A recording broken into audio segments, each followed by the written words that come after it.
Ladies and gentlemen, the evidence is absolutely overwhelming. You must have those goals. You cannot make it as a wandering generality.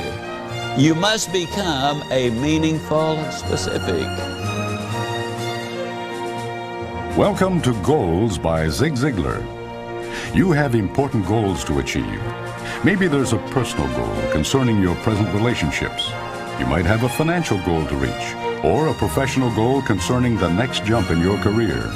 You also know that setting and reaching those goals requires specific action steps and a concrete plan. So why don't more people set goals?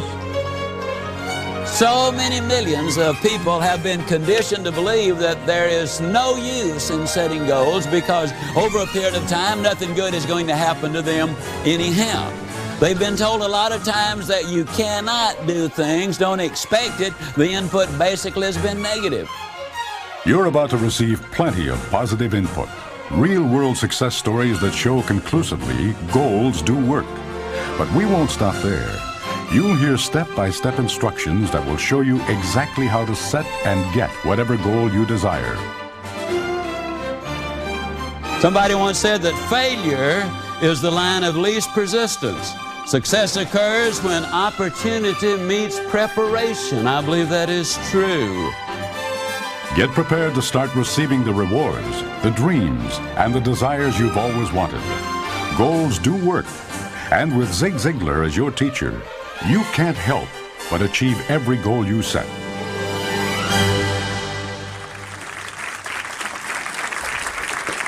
Thank you. Thank you. About 8 or 9 years ago, there was a new cafeteria that opened here in Dallas. And I like to eat in cafeterias because I can choose exactly what I want and I can see what I'm about to eat. So I was excited about this one because it was a new chain of cafeterias and give us a new source of eating. Well, the redhead and I rode past it. Now, my wife, incidentally, I refer to her as the redhead. She's a decided redhead, meaning simply that one day she just decided she is going to be a redhead. And when I talk about her, I call her the redhead. When I'm talking to her, Sugar Baby. And her name is Jean. Well, the redhead and I were riding down, and every time we would pass the cafeteria, the line was sticking out the door. Finally, the beautiful day came, no line out the door, we go walking in. When we walked in, we could understand why the line was not out the door because they had snaked it all over the place. We were already parked, so we decided to stay. She and I visited as we walked down the line, had about 30 people in it. We got to the end of that line and turned around, and there was another line of about 30 people. So we were walking and talking as we walked down, turned around, there's another line of about 30 people. But this time I could see what was going to be available. I could see between the people being served. And I made mental notes as I walked down the line, said, I believe I'll have me some of that. Yeah, and that looks good. Boy, I want me some of that. Boy, and I like the looks of that. I'll take me some of that. Now, it's important that you make these decisions because I don't care how prodigious your appetite is. You cannot eat some of everything on a big cafeteria line. So I had to make those choices. Finally, I got my tray and my silver, and I came down the line, and my choice has already been made, so I wasted no time. I said, I'll take me some of that, and give me some of that, and I want some of that, and I'll have some of that. Got to the end of the line, I reached in my pocket and pulled out my money. The lady held up her hand, and she said, no, you don't pay for it until you get ready to go. I said, you mean to tell me you're going to let me eat all of this food and not have to pay for it until I get ready to go? She said, yeah, that's just the way we do it. Well, I can't tell you the number of times I've thought about that because, you see, in one sense of the word, that is exactly like life, the cafeteria line is. In life, we have an incredible assortment of choices of the places we can live, the things we can do, the foods we can eat, the occupations we can follow. An incredible number of choices. That's the way the cafeteria line is. Life is just like that. But on the other end of the scale, life is 180 degrees apart from the cafeteria line. In the cafeteria, you eat and then you pay. But in the game of life, you pay and then you eat. You go to school, you study your lessons, you pass the grade. They move you up to the next grade until you graduate from high school. Then if you go to college, then you study your lessons again. You get your degree. Then if you go on to graduate school. And finally, after all of that is over, you get into your profession and you work a week, a month, or whatever. And then and only then, after you've done all of those things, qualified and then done the work, do you receive the pay. The farmer plows the ground, he plants the seed, he waters it, he fertilizes it, he nurses it along, he kills the insects, and finally the day comes when he can go to the fields and bring it in and take it to the marketplace, and then he cashes it in. That's the way it is. You first pay, and then you receive the benefits. As we look at this segment of personal growth, we're going to be talking about the fact that we've all got to have goals in life. Most of us, you see, are very much like this old boy down home. His wife sent him downtown to buy ham. He came home and she said, "Honey, you didn't cut the end of it off." He said, "You didn't tell me to." She said, "Well, I thought you knew. We always cut the end of the ham off." And he said, "Why?" She said, "Well, Mother always cuts the end of the ham off." He said, "Well, Mama's back in the kitchen. Let's go back there and ask her." So they went to the kitchen and said, "Mama, how come you cut the end of the ham off?" She said, "I always cut the end of the ham off because my mama cuts the end of the ham off." So the old boy said, "Well, let's solve this three-generation mystery right now." They got on the phone long distance. They called Grandma and they said, "Grandma, how come you cut the end of the ham off?" She said, "I cut the end of the ham off because my roaster is too small."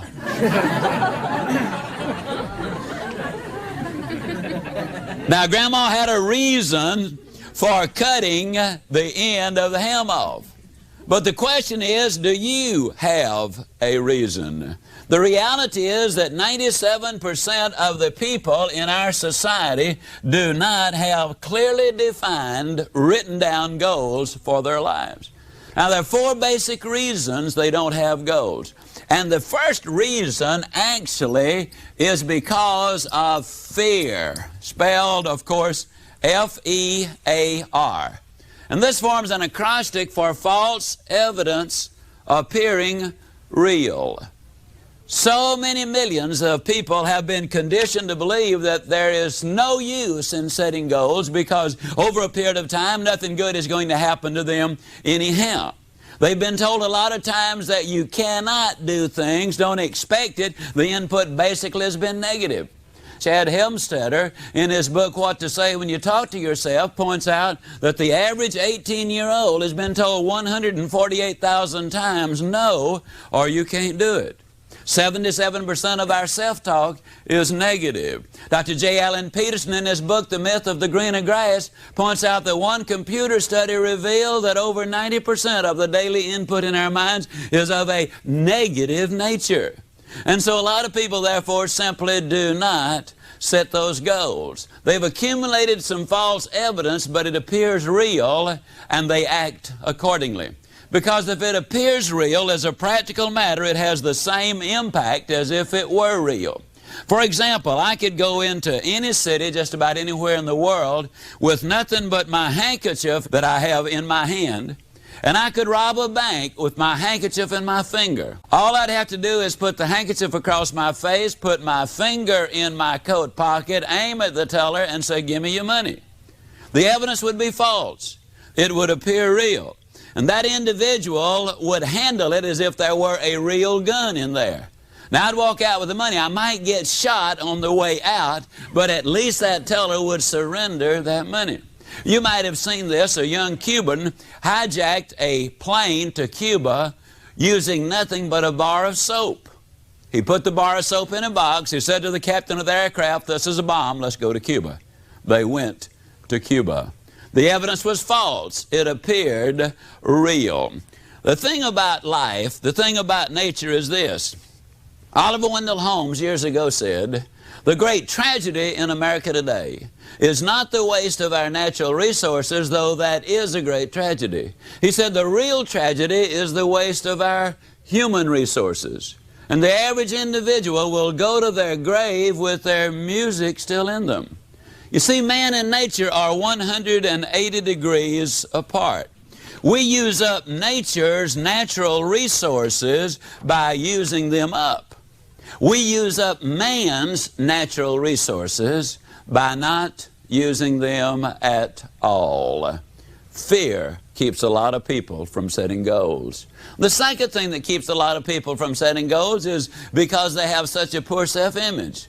They cannot imagine in their wildest imagination them becoming college graduates, getting the superb job, living in the nice home, winning the ideal mate. They cannot imagine themselves being financially successful or secure. Their image simply will not let them get there.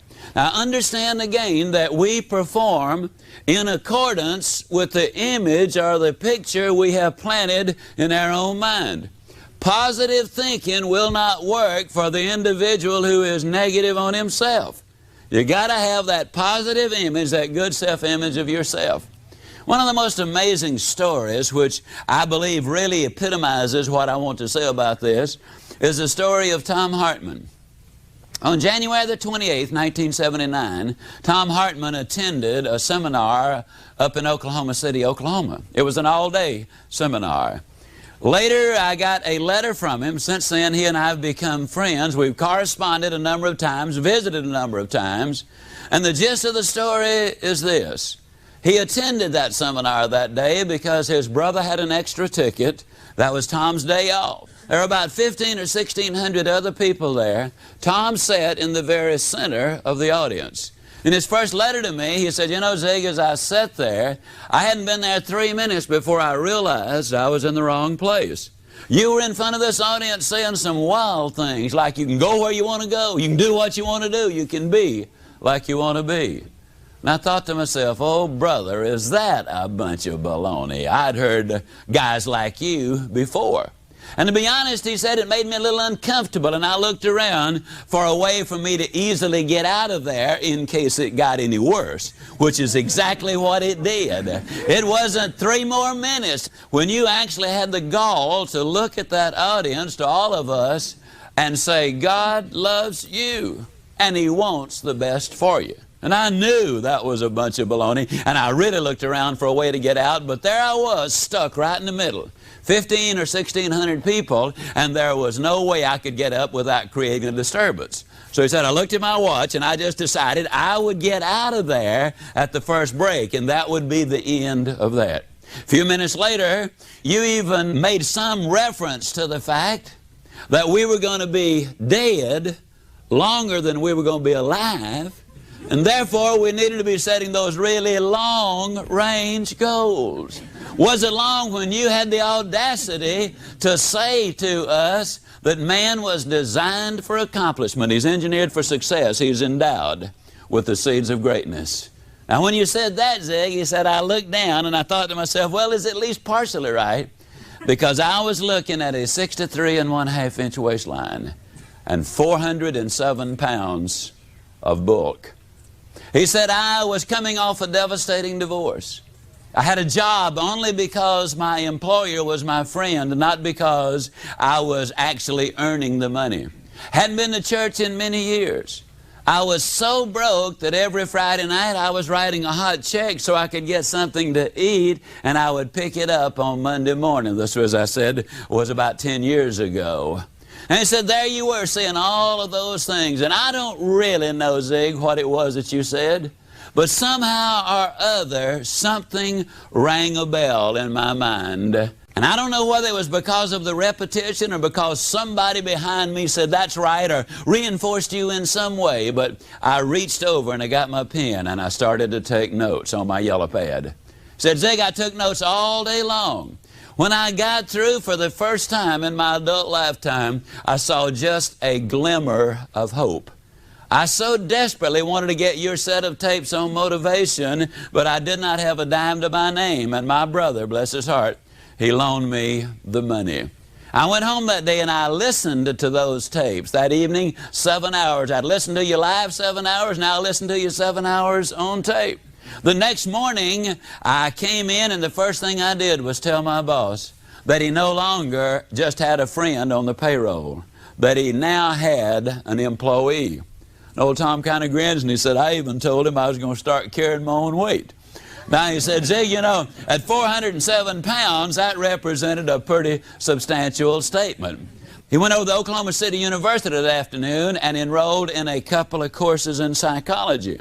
He was already taking a couple of courses in history, and he decided to switch over so he could learn something about himself and something about his fellow man. The next day he went down to the Nautilus Health Studio. He decided to do something about his miserable physical condition. Then on Thursday he went down to one of the men's stores and laid aside about $700 worth of clothes with a minute down payment. When the owner of the store saw him buying size 47 coats and 39 slacks, he went to him and he said, "Mr. Hartman, who are you buying the clothes for?" Tom told me, he said, when I told him I was buying them for myself, he looked at me like he thought I was crazy. But I said to him, "Don't worry about it. I will wear these clothes out of here." Tom Hartman said, "You know, Zig, somebody might resist you once or twice or a dozen times. But when you keep telling them that you are important, that you are somebody, that you do have ability, that you can do things with your life," he said, "I just believe eventually that it will get through." And he kind of grins and he says, "Isn't it amazing? A message can go around the world, 24,000 miles in less than a tenth of a second. And then sometimes it takes years for it to go that last 1/8 of an inch." But he said, "Finally the message got through to me. I was listening every day. And as a matter of fact, Zig," he said, "I've listened to your tape so much that if you ever get a sore throat, don't you dare cancel the engagement. You just call me," because he said, "I can deliver it verbatim." He said, "I've even got the same accent," if you can imagine him accusing me of having an accent. Well, he said, "You know, Zig, I had been on the program about 6 weeks. Never forget it. I was in a store getting my food, and there was a little 4-year-old girl in there with her mother. And those of you who are ever 4 years old, or if you have 4-year-olds, you know there's one thing about a 4-year-old: when a thought pops in the mind, it pops out of the mouth uncensored. I mean, you get truth, pure truth, out of the mouth of a 4-year-old. Well, in a voice that you could hear halfway between Dallas and Fort Worth, this little 4-year-old screamed out, "Mama, look at that fat man." And Tom said, "I turned around to see where he was." And he said, "Then it dawned on me she was talking about me." And he said, "I thought that was the funniest thing I'd ever heard in my life." He said, "I laughed until I literally cried." And then he said, "I shed a different kind of a tear." Because he said, "For the first time in my adult lifetime, I really knew and knew that I knew that I was going to make it." He said, "That was reinforced about a month later. I'd been to the movie. I was on the way back to my car. I was in no hurry. I had nowhere to go, nothing to do when I got there. And we've all done this as we amble down the street with no direction in mind, no hurry involved. He saw a display in a window. And though he was not really interested in the display, he ambled over and he started looking at it. And Tom said, "You know, Zig, I don't know whether I was there for 1 minute or 10 minutes. But he said, all of a sudden I became aware of the fact that I was not by myself. Some big dude was looking over my shoulder," and he said, "I whirled around." And of course there was no one there, because Tom Hartman had been looking at his own image, which he no longer recognized. Good friend of mine before his tragic death, John Kozak from Dunedin, Florida, brilliant young psychiatrist, said that at that specific moment, Tom Hartman was no longer obese. Though he still weighed over 360 pounds, he was no longer obese, because he no longer saw himself as an obese person. The basic problem with crash diets, according to Dr. Kozak, is that they will take the weight off your body. That's relatively easy.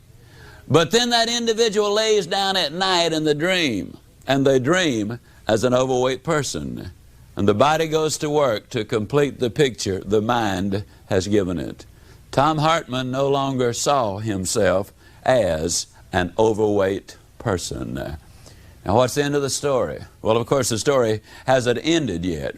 But Tom Hartman graduated magna cum laude with his degree in psychology. He's working on his doctorate. Tom weighs a little over 200 pounds, which is about what he should weigh. He's about 6 feet 3 inches tall and has a very large frame. He teaches a Sunday school class every Sunday. He's in business for himself. And I give you the story in such great detail because I believe that when you analyze it, here was a man who was physically bankrupt, spiritually bankrupt, he was socially bankrupt. From a family perspective, he was bankrupt. He was bankrupt in every important area of life. And yet, because he became involved in the development of a good self-image, he got involved in setting those goals, and the results were absolutely spectacular. You got to have goals. The third reason that 97% of the people don't have goals is basically they have never really been sold. Now that's my prime function in this particular segment, is to sell you on having your goals, and that is exactly what I'm going to do. By the time this recording is over, you will in fact be sold on the absolute necessity of having goals. I am so confident that you're going to be sold that I'm going to tell you that before you go to bed tonight, you will have started taking the important steps to setting your own goals. I'll even go further than that. If you don't write some of your goals down this very evening, you might as well not go to bed as far as sleep is concerned, because you are not going to be able to go to sleep. Let me say that again. If you don't write them down, you're not even going to be able to go to sleep. You absolutely must have goals. Now, I want to stress, goals work for individuals, they work for families, they work for companies, and they work for nations as well. The basic problem that we face is this. Most people, when they're busy working on the job, they get to thinking, you know, I really ought to be spending more time with my family. And then when they're spending time with their family, get to think, you know, I really ought to be out there working for my family. And when they're out there working with their family or for their family, the mind is back home. And when they're back home, their mind is back out there in the field. Then they tell everybody, well, I don't ever have time for anything. No wonder you're always traveling. You see, the truth is, most people, when they're at work, their mind is at play. When they're at play, their mind is at work. So they're neither working nor playing wherever they are. That is wasting time, any way you look at it. Now, one of the beautiful things about having goals and directions is the fact that you will be able to work when you work and play when you play. I will not suggest that you work harder. As a matter of fact, by the time we get through, you will probably end up working less. But when you're on the job, you will be on the job. You will be working infinitely more effectively when you work in this manner. And you will have that balance of life. We say it so many times in so many different ways. There's a difference between standard of living and quality of life. And we're going to be looking at quality of life because that's the significant thing. 1953, Yale University did a study of their graduating seniors. They discovered that of those seniors, only 3% of them had taken all of the steps necessary to set their goals. That is, they had identified exactly what they wanted and written it down. They had spelled out why they wanted to reach these goals. They had listed the obstacles they had to overcome in order to get there. They had identified the people, the groups, and the organizations they needed to work with in order to get there. They had identified what they needed to know to reach that goal. They had developed a plan of action to reach that goal. And finally, they were able to put the date on it as to when they expected to get there. Only 3% of the graduating seniors had taken all of those steps. An additional 10% had taken 5 of those steps, but 87% of them, beyond identifying that they wanted to be a doctor or a professor or an attorney or whatever, really had not done that much towards goal setting. Now, please understand, everybody has goals. One of your goals, for example, if you're in your car listening to this recording, one of your goals was to listen to this recording. Everybody has goals. But we want to get a little more involved in that. We really want to get involved so that we know exactly what we're doing and why we're doing it, and we can get much better results. 1973, they did another study on those seniors who had graduated from Yale. And in the 2 areas which they could measure, that is their financial accomplishments and their career accomplishments, the 3% who had taken all of the 7 steps had accomplished more than the 97% who had not. Ladies and gentlemen, the evidence is absolutely overwhelming. You must have those goals. You cannot make it as a wandering generality. You must become a meaningful specific. A lot of people go to work tomorrow because that's what they did yesterday. And if that's the reason you're going to go tomorrow, you won't be as good as you were yesterday because now you're 2 days older and you're no closer to the goal, which you do not have. A lot of people complain about lack of time. It is not lack of time in 99% of the cases. It is lack of direction. Direction literally creates time, and motivation creates energy. Let me see the hands of those in here who have ever had one of those days. Can I see your hand? You know what I'm talking about, don't you? All right. You get up early in the morning. You've got that critically important appointment at 8:30, and so you get up 2 hours early. You want to make absolutely certain you get there on time. And you walk out the front door, you're all spiffed up and spanked up. I mean, you're really raring and ready to go. You got a full hour to get there. But as you walk out, you notice that you've got a flat tire.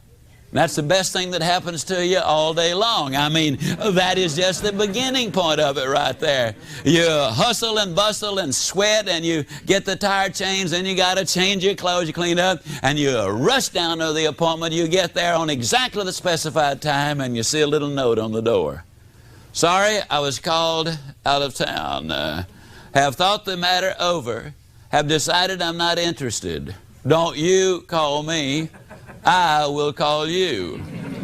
You go down to the office and you're greeted with a ringing telephone as you walk in. It is your administrative assistant and she cannot make it for that day. You notice that it appears to be unusually hot, and that's because the air conditioner has cut off. A couple of hours later the plumbing breaks down, and one thing after another all day long until finally, mercifully, the day ends. And you're not whipped, you are whooped. I mean, you have had it. You wearily get your coat, you struggle out to the car, and you drive home with scarcely enough energy to walk in the front door. Your wife, of course, lovingly greets you there at the front door, and she said, "Honey, I'm so glad that you didn't have to work late, because today is the day." Today is the day for what? Oh, honey, don't tell me you've forgotten. You know, we planned on this for the last 3 weeks. We planned on what? Today is the day, honey. Don't you remember today is the day we clean the garage? Oh, honey, not today. I couldn't put one foot in front of another, honey. I just don't have any. Oh, honey, it's not going to take that long. I'm going to help you. It won't take more than 2, 3, 4, 5 hours. Absolute maximum. Oh, honey, I just can't. Not today. I just ain't up to it. I don't have any energy, and the telephone rings. Voice out there and says, "Hey, partner, I've got us a tea time over at the country club in 17 minutes. We've got time to get in 9 if you feel like playing." If I feel like playing, man, I'll be there in 10 minutes. And everybody here agrees with exactly what I'm saying, don't you? The answer is yes, isn't it? Okay. Now, I want to tell you something, ladies and gentlemen. We've got plenty of energy to do the things we really want to do. But as I often say, life is not easy, life is tough. But when you're tough on yourself, life is going to be infinitely easier on you. And I'm going to tell you that when you do the things you ought to do, when you ought to do them, the day will come when you can do the things you want to do, when you want to do them. A lot of people say, "Well, I just don't feel motivated to do something." Well, you got it backwards. You do the something, and then you will feel motivated to do it. Motivation literally follows the action. Motivation creates energy.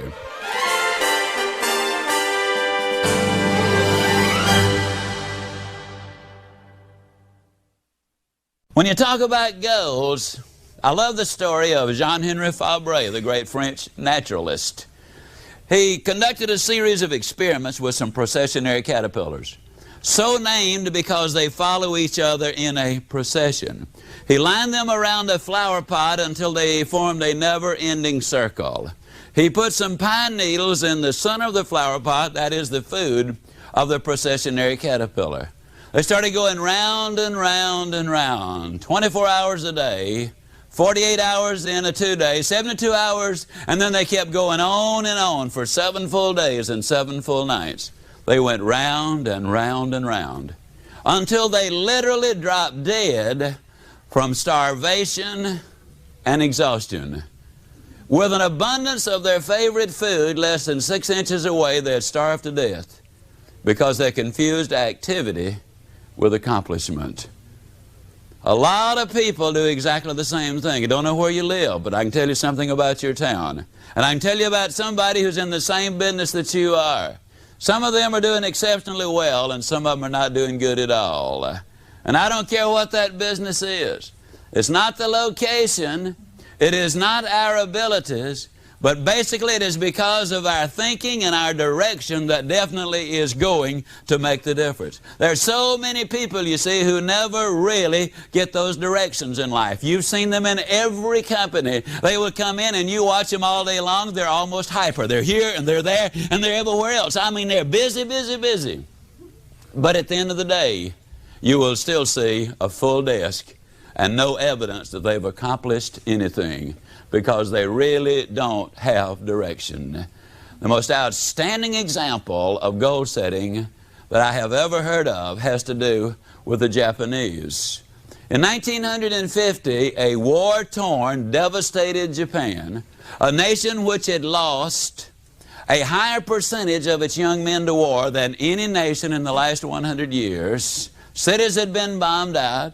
They have no real natural resources. They have no iron ore. They have no coal. They have no oil. But in 1950, the leaders of government and business and industry got together. And they said, let's set a goal. Let's become the #1 nation in the world in the production of textiles during the 1950s. And they made it. In 1960, they set the impossible goal. And that was to become the #1 nation in the world in the production of steel. Now, in order to do that, they got to build the steel mills. They've got to import the iron ore from thousands of miles away. They've got to import the coal and the oil from thousands of miles away. They've got to manufacture the steel. Then they've got to ship it thousands of miles to its market and undersell its competition. Impossible. But the Japanese in this case did not look at what they did not have. They looked at what they did have, a willingness to work, and they worked hard. They reached their goal. In 1970, they set another goal. They said, during this decade, let's become the #1 nation in the world in the production of automobiles. They missed it by 1 year. It took them until 1980, when their plant became the largest and #1 producer of automobiles in the world. In 1980, they set another goal. They said, during this decade, let's become #1 in the production of electronics and computers. And all you've got to do is go to Videoland, and all you've got to do is look at the computer world today, and you can see exactly what they are doing. Because goals do work, whether it's for the individual, the family, or the company, or the nation. I'm absolutely convinced that we have a real threat unless we have our goals more firmly in place, and that is to remain strong so we will remain free. Goals absolutely work. I love the story of Sir Edmund Hillary. You might have heard it. Sir Edmund Hillary, you know, was the first man to scale Mount Everest, the tallest mountain in the whole world. Can you imagine him climbing down off that mountain? And one reporter comes up to him and said, "Tell me, Sir Edmund, how'd you climb the tallest mountain in the whole world? How did you do it?" Do you think for one moment he said, "Well, I was just out walking around."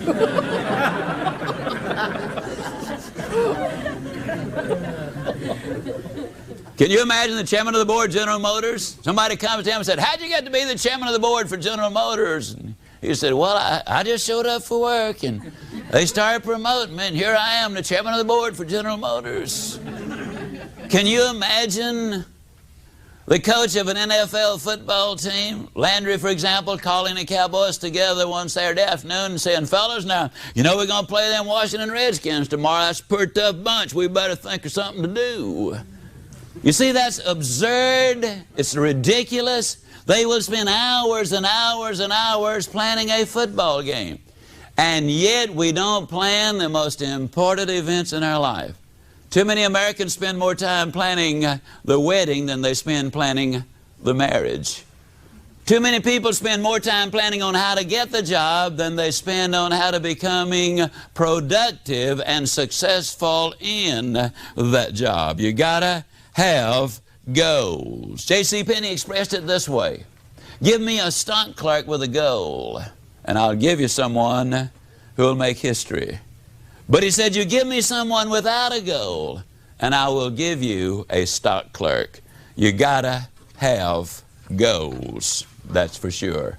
I don't know if the name Howard Hill rings a bell with you or not. Howard Hill was a good Alabama boy, and he was an archer. He entered 286 archery tournaments. He placed first 286 times. He killed a Cape buffalo, the toughest game animal alive to bring down. He killed it with a bow and arrow. He killed a Bengal tiger with a bow and arrow. He killed a lot of game animals with a bow and arrow.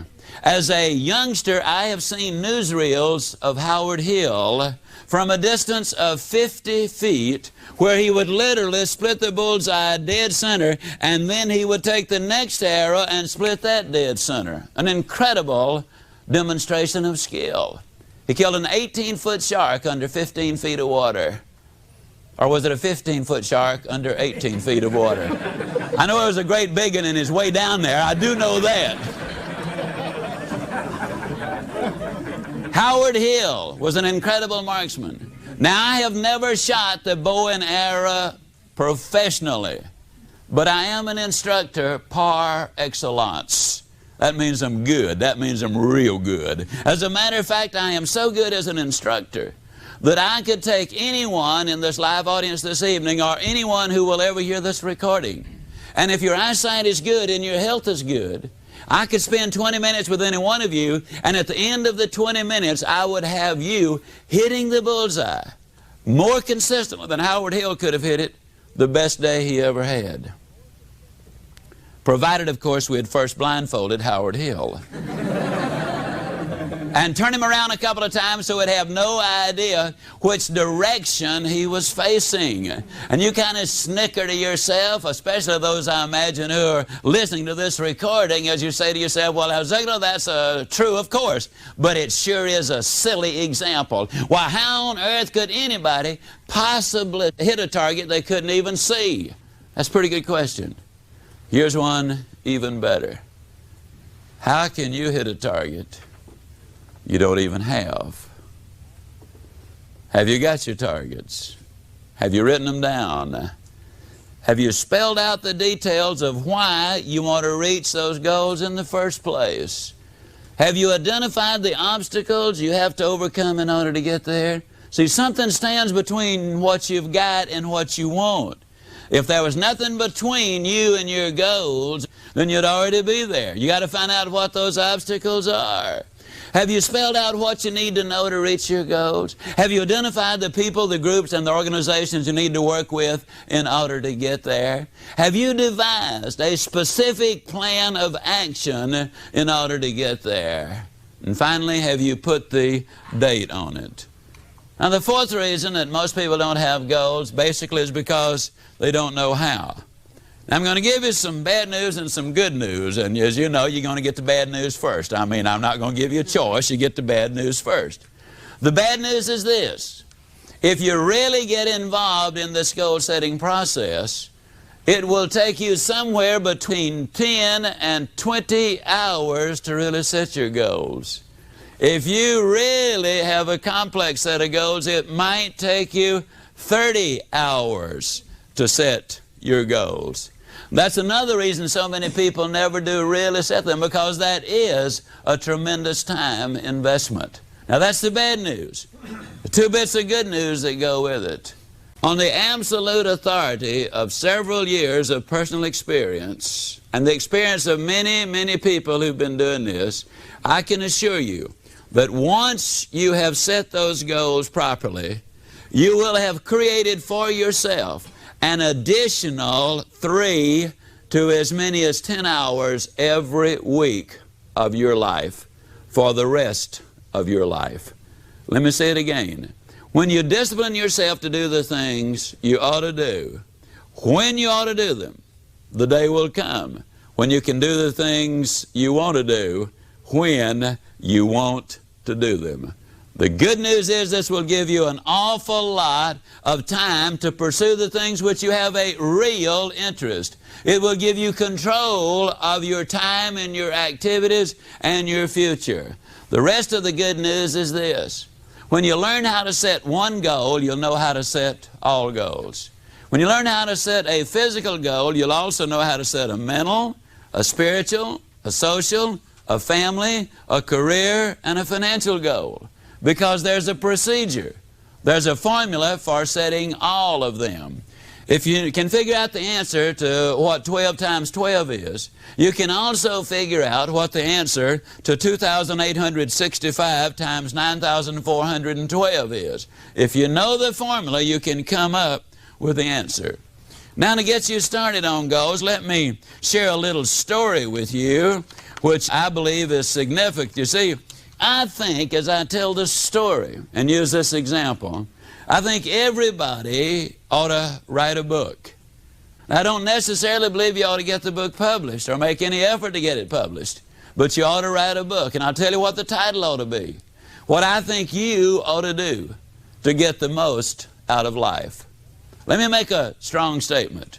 If my book, See You at the Top, which has now sold 2 million copies counting foreign editions, if this book had never sold a single copy, I would still say this is the most profitable thing that I have ever done if it had never sold a single copy. Now, I'm not only talking about standard of living, but I'm also talking about quality of life when I make that statement. You see, this book really ought to be entitled, What I Think You Ought to Do to Get the Most Out of Life. As I was writing this book, I realized what I was doing was I was clarifying my thinking about what life was all about. For the first time, I really discovered what I believed, what I felt was important, and the research uncovered a number of things that I already believed, but I'd never been able to articulate. The title of your book ought to be, What I Think You Ought to Do to Get the Most Out of Life. I want to share information about this because I believe this is a classic example about what goal setting and goal reaching is all about. When I started writing this, the first words I wrote were, you can go where you want to go, you can do what you want to do, you can be like you want to be. Well, as I looked at those words, I kind of got to talking to myself, which incidentally, I hasten to add, is perfectly all right. I was on a program with Dr. Joyce Brothers, and she said, scientifically speaking, they have proved that people who talk to themselves are above average in intelligence. So if you've been talking to yourself, just be about it. It's perfectly all right. I'd like to express a personal opinion. That's all it is, personal opinion. I believe it's all right to answer. But if you ever catch yourself saying, huh? You got a problem. I caught myself saying, huh, because I noticed I was holding the words I'd written way out there because there was a 41-inch waistline between me and the book and well over 200 pounds of Ziglar. And the thought occurred to me that one of these days I'd be bumping into one of you slender guys or gals, and I could visualize you coming up to me and saying, Ziglar, you believe all that stuff you write? And I was going to say, of course I do. Then I could visualize you saying, do you believe it all? And I was going to say, well, of course I do. Then I could imagine you poking your finger in that 41-inch waistline and saying, Ziglar, do you believe it all? Then I was going to say, well, you know, us authors, we do take a little literary license every once in a while. Ziglar, is that your fancy way of saying you lied about it? Now, hold the phone, friend. Don't call me a liar. People don't like liars. Well, you're at least a hypocrite then, man. Don't call me a hypocrite. People sure don't like hypocrites. I know you know that a hypocrite is a person who simply is not himself on Sunday. As a matter of fact, you know, I've had a lot of people say, well, the only reason I don't go to church is nothing but a bunch of hypocrites down there. Of course, I always tell them, friend, don't let that stop you. Come on down. We got room for one more. Like I've had people say, well, I'd read the Bible, but I don't understand it. Of course, I don't think it's the part they don't understand that bothers them. Actually, the Bible is pretty clear. I bet you noticed it didn't call them the 10 suggestions. Well, anyhow, I had to make a decision. I had to decide either to take those words out of the book or I had to do something about me. Well, my boy was 8 years old, and I've always felt that a father ought to be able to spank his children until they get to be at least 12. The rate we were going, I wasn't even going to be able to catch mine, much less spank him, so I knew something had to be done. But the straw that broke the camel's back, the redhead kept telling me to hold my stomach in, and I already was. So I knew I had to do something. Went down to see Dr. Cooper at Cooper Clinic of aerobics fame. You know, he wrote the books. They've sold over 15 million copies in a umpteen number of foreign languages. I went down for the examination. First thing they did was took 2 quarts of my blood. Well, it looked like 2 quarts. They filled so many vials, I thought they were opening a branch of the blood bank right then and there. Then they dunked me in a tank of water 3 times. The purpose of that was to determine the percentage of body fat I had. When I got through, they told me I was 23 9/10% pure lard. Then they put me on the treadmill, and on the treadmill, you know, you walk and you walk and you walk and you walk, and the longer you can walk, the better your physical condition. The worst possible condition was horrible. I decided, I just made up my mind, I'm going to stay on it until I at least get into just awful. And I made it by 4 seconds. When they finished the examination, Dr. Martin, the examining physician, called me in and he said, Mr. Ziglar, you'll be delighted to know that we've run all of these figures through the computer. And you, sir, are actually not overweight. I said, well, that's fantastic. However, he said, according to the computer, you're exactly 5 1/2 inches too short.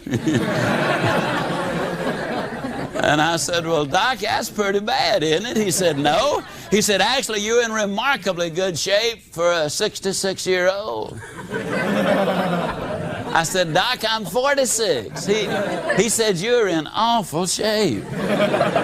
So as a matter of fact, if you were a building, I'd condemn you. And I said, well, Doc, what can I do? And he whipped out a sheet of paper thicker than my book to start telling me what I could do. And I tell you, he told me lots more than I wanted to know. I got home, the redhead said, well, I suppose you're going to be out running all over the neighborhood. And I said, yes, I am. Well, they said, if I'm going to have a 46-year-old fat boy running all over the place, I got to get you looking as good as I can. So she went down to the store and bought me some fancy running shirts and shorts, and I'd already gotten the shoes the doctor had recommended. Oh, and I did something else, and it was very ugly. But I had not read Ann Landers at the time, and I'm going to use that as my excuse. You know, Ann Landers said you should not steal pages out of other folks' magazines. There was a magazine at Dr. Cooper's office. Now, it was an old magazine. It had an advertisement in there for jockey shorts.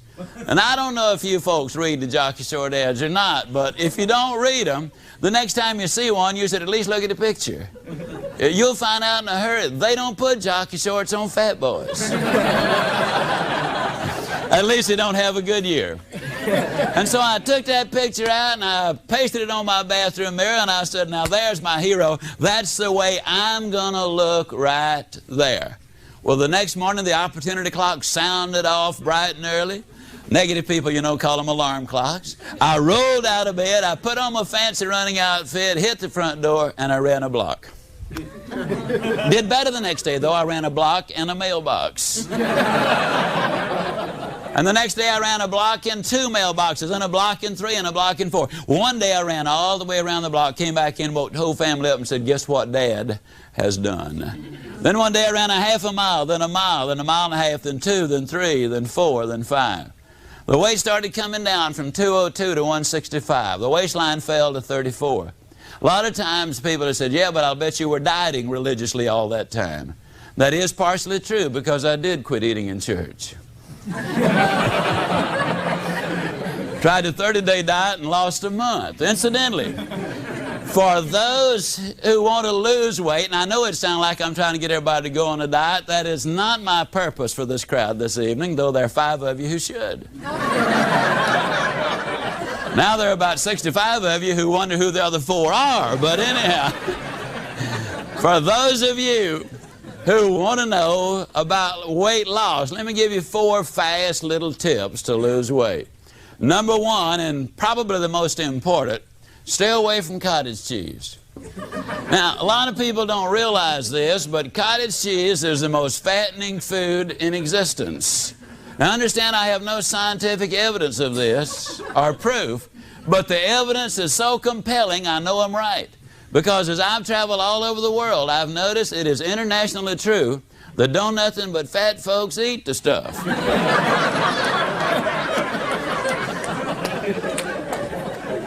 So stay away from cottage cheese. Number 2, get a thorough examination. This is on the serious side. Get a thorough examination from your skinny doctor. Now, if he's not slender, that means he doesn't believe in the importance of taking that care of his body, and he or she are not going to be very persuasive as far as their dealing with you is concerned. Get a thorough physical from a doctor who believes in what he's doing. The third thing is this: if the doctor starts to give you a prescription, do not walk out on the doctor, run out on the doctor. You didn't gain the weight taking pills, and you're not going to permanently lose the weight by taking the pills. Now, I'm going to make a claim which I could not prove in 10,000 years, but I honestly believe it's the truth.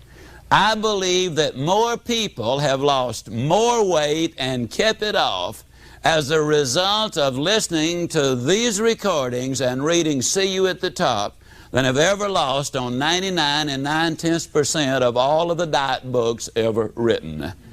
You see, diet really and weight is not really the problem. That simply is the manifestation of the problem.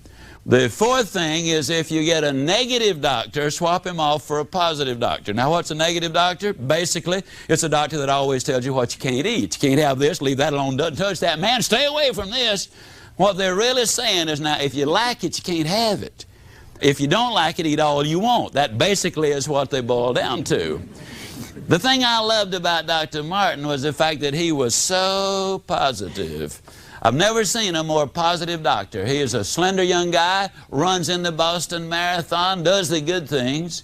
Dr. Martin said to me, Mr. Ziglar, you're going to be delighted to know that you can eat anything you want. He said, I have prepared a list of what you are going to want.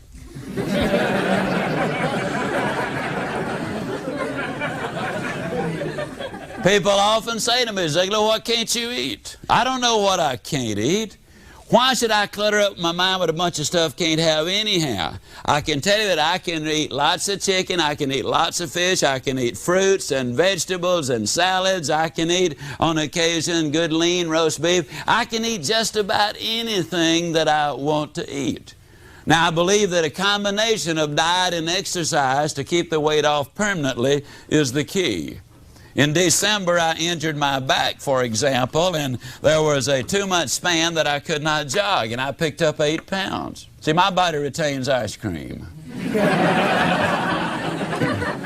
But when you put them together, the diet and the exercise, now we're on the right track. There are 4 reasons people don't have goals. One is because of fear. The second one is because of their self-image. The third one is they've never been sold, and the fourth one is they do not know how. A number of years ago, Mary Crowley made a statement. She said that one person with a commitment is worth more than 100 who only have an interest. I'm convinced that people who make commitments to reach their goals are the ones who are going to reach them. A number of years ago, a young coach at the University of South Carolina was fired after his first season on his first job.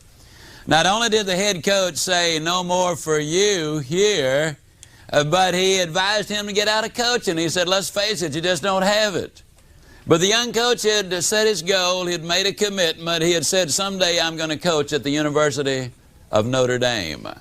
Ohio State gave him a chance, and he was an assistant there for a couple of years. Then William and Mary called him, and he was their head coach. And then North Carolina State University called him, and for 4 years there, he had the best one-loss record they'd ever had. From there, he went into the pros and coached the New York Jets for a season, but he really missed coaching the young men and helping mold their character. And then University of Arkansas called him and had a phenomenally successful career there. He built the best one-loss record they had ever had. He went to the Orange Bowl, I believe it was in 1979. And before he went down to play the University of Oklahoma, the media had speculated that it would be a mismatch, that Oklahoma simply was too powerful. To compound the problem, 3 offensive players, as a matter of fact, the entire offense of that Arkansas team, were caught with a woman in the room. They explored, investigated, discovered that it was absolutely true, and the coach immediately dismissed all 3 players. The media again speculated that what he should do is decline the invitation of the Orange Bowl, let somebody else accept the invitation who would be a worthy opponent for the Oklahoma team. But the coach was a committed man. He looked at what he did have left and didn't worry about what he did not have. They accentuated the positive, if you will. They developed a specific game plan. The rest is history. They won the game. I believe it was by about 31-6. He left the University of Arkansas and became the head coach at the University of Minnesota.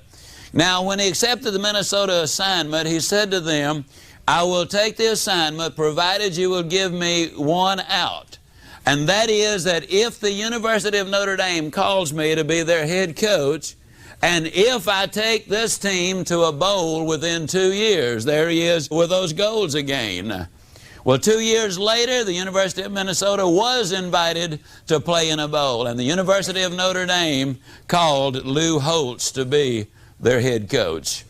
Now, the interesting thing is this: they called him to be their head coach the day he dismissed those 3 players from his team when he was at the University of Arkansas several years earlier.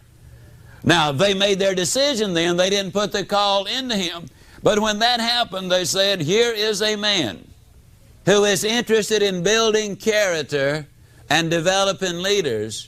There's the man we want to be our coach the next time we have an opening as the head coach at Notre Dame University. I happen to know Lou quite well. We've been on seminars together. We've corresponded together. We've spent a little time together.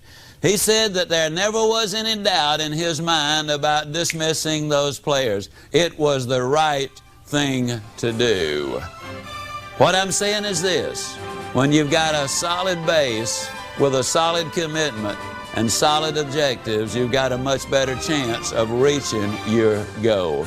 But it does take those commitments.